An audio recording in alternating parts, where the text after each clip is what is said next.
They say not all heroes wear capes. Some come with fur, silent paws, and eyes that have seen more than they'll ever show. This is the story of one such hero, a stray cat no one paid much attention to. No one ever claimed it, no collar hung from its neck, and no one truly knew where it came from. It was just there, glimpsed at the edges of alleyways, perched on rooftops during rain, or slinking between fences like a shadow with purpose. For years, it was part of the town's unnoticed rhythm, neither feared nor adored. But that all changed one quiet evening. The sun was slipping beneath the horizon, casting long, golden fingers across a small neighborhood. In one of the backyards, a curious child wandered beyond the fence, drawn toward the nearby woods that hugged the town's edge. It wasn't the first time. Children often explored, but on this particular day, the world seemed a little too quiet, the woods a little too vast. What began as an innocent adventure turned into a slow unraveling of direction. Trees blurred together. Familiar trails faded. The deeper the child went, the harder it became to remember which way was home. The woods, once magical, now pressed in with an eerie stillness. The air thickened. The wind turned cold. And with each uncertain step, fear began to settle in. The child called out, expecting to hear a reply. Maybe the sound of a familiar voice or the rustling of a pet dog coming to the rescue. But nothing came. The only answer was the sound of leaves crunching beneath their small feet and the anxious thumping of their heart. Night fell quickly, and when the forest grew dark, it also grew quiet, the kind of quiet that makes every shadow feel alive. Exhausted and scared, the child sat down beneath a tree, trying not to cry, but failing. Alone, lost, cold. That S when they heard it, a soft sound that didn't want to come from the wind or the trees. A low, steady purring, gentle, rhythmic, and oddly comforting. Through teary eyes, the child saw a pair of glowing eyes staring from the brush. A cat. Not fierce, not threatening, just present. It didn't meow, didn't hiss, didn't run.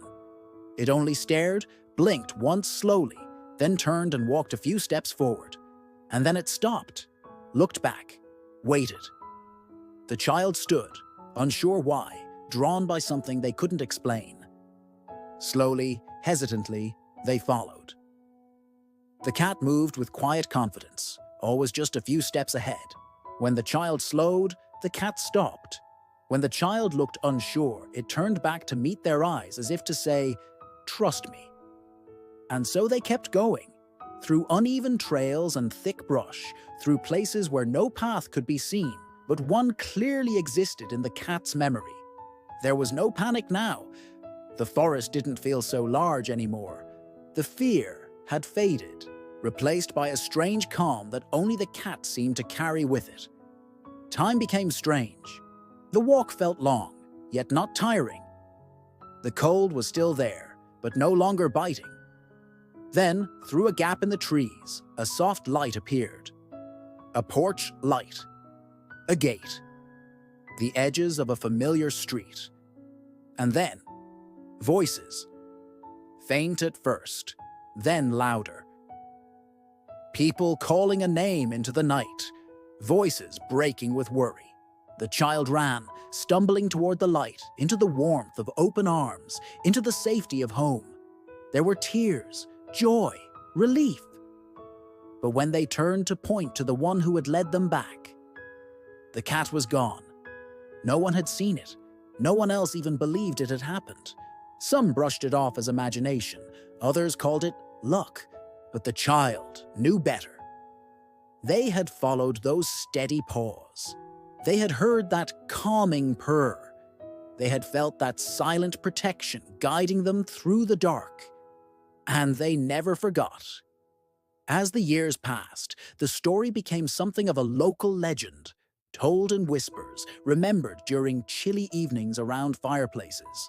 A tale of the mysterious cat who guided a lost child home and vanished without a trace. Some believed it was a guardian spirit. Others said it was just a stray with a strangely good sense of direction. But the child, now grown, never questioned it, because some moments in life are too profound to be explained. They just are. And so, if you ever find yourself lost, whether in woods, in thought, or in life, remember this: help doesn't always come in the form you expect. Sometimes it arrives with fur and whiskers, eyes that see straight into your soul, and paws that silently walk you back to where you belong, and then vanish without ever asking for anything in return.